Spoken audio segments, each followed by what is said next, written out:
Infinity Pool is written and directed by Brandon Cronenberg and stars Mia Goth, Alexander Skaarsgard, and Cleopatra Coleman. And I've got to say, I am absolutely stumped by this film. So I saw this film last night at home, and I genuinely don't know what to think. It's weird. I don't really have this reaction to films. I'm kind of straight down the line, either kind of, even if I kind of felt like it was average, that's fine.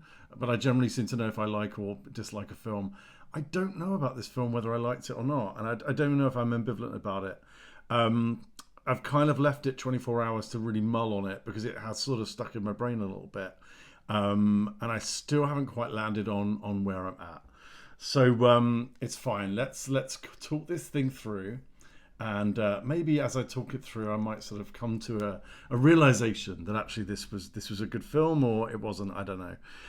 So the plot of Infinity Pool is guided by a seductive and mysterious woman, a couple on vacation venture outside the resort grounds and find themselves in a culture filled with violence, hedonism, and untold horror. A tragic accident soon leaves them facing a zero-tolerance policy for crime. Either you'll be executed, or if you can afford it, you can watch yourself die instead. I sort of wish I'd read that actually in advance, that synopsis. And one thing I will say that I found really difficult. So I watched this film at midnight last night, and this did not help because I was tired. I actually fell asleep twice, woke up, probably hadn't missed that much. But in between that, I also, and I don't know whether this was just my home setup or if it's just an audio mixing thing, I couldn't understand what most of the characters were saying. There were so many scenes. There's a bed scene in particular where I just didn't understand anything, and I didn't have subtitles on. And I actually had to get up halfway through and go and just Wikipedia the film to just understand what I'd missed. And what I'd missed is obviously, so yeah, without, the kind of the synopsis of the film is they're on this island. If they go outside of the compound and they commit a crime, they are executed, or they are sentenced to death. And then if they're rich, they can basically afford to pay for a clone, and then that clone is executed. And then it becomes this sort of thing about sort of rich people having the money to not only do really morally awful, questionable stuff, but then watch themselves be killed in many gory ways. So that's kind of the setup. But I found it really hard to follow. Again, maybe I wasn't concentrating, but it's probably similar to, so I've seen the other Brandon Cronenberg film, which was out last year, which was Possessor, and I had a similar reaction to that. I found it really hard to follow in terms of what was going on, and I'd heard this. I kind of knew going into it that this film was unconventional and just a bit strange. Actually wasn't as strange as I thought it would be. It just took me a while to really get my head around what am I watching and what's going on. So what do I kind of think of it? I think it was interesting enough. I think the story was fine. I don't know. I think we've had a lot of rich people at awful films over the last year. We've had Triangle of Sadness. You've had The Menu, even Glass Onion. That was a bit of a kind of look how kind of hilarious and ridiculous rich people are. No problem with that, because I think it's fine. And there probably are a lot of people in the world not using their money or their power to kind of good effect. I think this film takes that to the extreme in terms of what the cloning technology allows them to do. And essentially this kind of fictional country that it takes place in has become a bit of a rich person's playground because of the cloning thing. And this isn't spoilers, I don't think, because this is all kind of laid out in the synopsis. So yeah, it's sort of an interesting concept. In terms of social commentary, I don't know. Is this really saying much more than, say, something like Hostel, which again isn't a massive head scratcher? It's kind of like rich people like to torture and kill people. And in this one, they'd like to kind of commit crimes and then not be held accountable because they can pay for it to be cloned. I don't know. It felt like a bit of a quite a sort of shallow, quite vacuous message wrapped up in what is more of an artsy film. I don't know.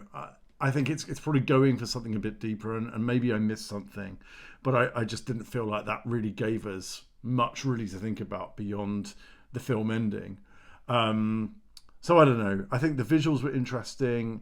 It's really dark. I think Brandon Cronenberg has this way of making films that are just really bleak. And I like horror films that are dark and that go to dark places. There's just something about him, and it's similar actually to David Cronenberg, his dad. And if you don't know David Cronenberg, he's a prolific horror director, probably from the last sort of 40 years. Not a massive fan. He's not my favourite director. I love The Fly. I think The Fly is a great film. If you haven't seen that, it's really good. And it's got a real sort of humanity to it that I think maybe Cronenberg doesn't always get. And same with The Brood. It's another really good Cronenberg film about family and about kind of grief and abuse. And I don't know, there's a humanity to it that I think David Cronenberg and probably Brandon Cronenberg don't really bring to films. And on that note, I think the main characters in this film, I mean, Alexander Skaarsgard plays James, who's this sort of failed writer, and he is just such a wet blanket. He's just not a nice character to be in. There's not really a lot to root for. And I was kind of by the end of being like, I don't care what happens to this guy. I really don't really give a shit where he ends up. I don't know if that's intentional or not. Like, were we supposed to care about him? Was it that he'd become one of these sort of rich people with money, or had become part of that scene? I don't know. It's difficult to watch a film and to have investment when you just don't really care about the main character, and there's no real reason to invest in him or to really care about what he's doing. So that said, and this is why I'm toying with, because you're probably thinking, well, you didn't like this film then.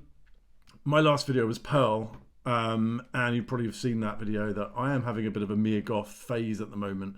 I think she's just one of the most fascinating actresses in a long time. When we talk about actors and why they get paid so much, sometimes you lose sight of, actually, is it really worth paying an actor millions? Like, can't we just get anyone to play a role? Sometimes you get an actor or actress who is worth every single penny and makes the film something so much more than it is.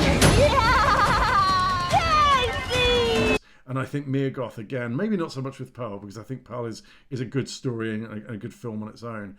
Mia Goth does something else to this film, and it's what really makes me fixate on, I want to go back and rewatch it. Every time Mia Goth, and she plays a character called Gabby, who really drives the story forward. She's the one that kind of makes things happen.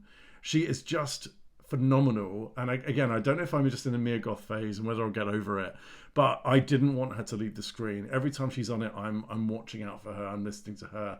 I'm sort of following her, and she's kind of the bad guy of the story. But again, like Pearl, I'm sort of going with her as the sort of the one that I'm invested mostly in. So it's very strange, and I think maybe this is years to come. I'm going to maybe I'll reevaluate this. I will go back to it because it's something that's intrigued me. But yeah, Mia Goth, again, what I love about it is obviously in Pearl, she puts on an accent. In this film, we just hear Mia Goth, and she has this really wonderful 9 to 10-year-old girl's voice, and it's so unusual. So when she uses that in this kind of dark horror way, she's just really good. And I think, if anything, like if Mia Goth wasn't in this film, I would have just written this off and said, actually, I'm done with it. But yeah, I think for me at the moment, I need to go back and rewatch Suspiria. I need to kind of soak up everything she's done, because I just think she's something special, and she just makes this film interesting. When actually, I think the total sum of its parts probably means it's not that great, but I'm intrigued by it, and I kind of want to go back. So that's my kind of not that in-depth review. I'm not going to do spoilers, because I think actually there's some good moments in it. There's some things that happen which are quite shocking. There's some really dark visuals. But I would say go and see it. I think just for the Mia Goth thing, for me, I think it's worth a watch. I just think I know that's not my kind of film. It's very kind of surrealist at times. It has a plot. I mean, it's not like it doesn't go anywhere. I just wonder, well, does it really go anywhere that interesting? Probably not. But I feel like the journey to get there has its moments. And again, she just kind of loops me in and makes me want to keep viewing it. So, I don't know. Look, I'm going to give Infinity Pool a 6. I don't know where that lands. That seems almost too generous. And I feel like maybe in months to come, if I review this movie, I'm going to do a full list of all the films I watched this year at the end of the year. I have no idea where this is going to land, and I probably will rewatch it at some point to fill in the blanks, the bits I fell asleep in. And again, weird that I reviewed a movie a 6 out of 10 when I actually just fell asleep twice. In the movie's defense, I was tired. It'd been a long day. But let's go with a 6 for now. It's one that I would say definitely go and watch it. You may absolutely hate it, and if you're not a Mia Goth fan, then for me, like that, she is the person that kind of kept me going and kept me awake for the interesting stuff. So check it out.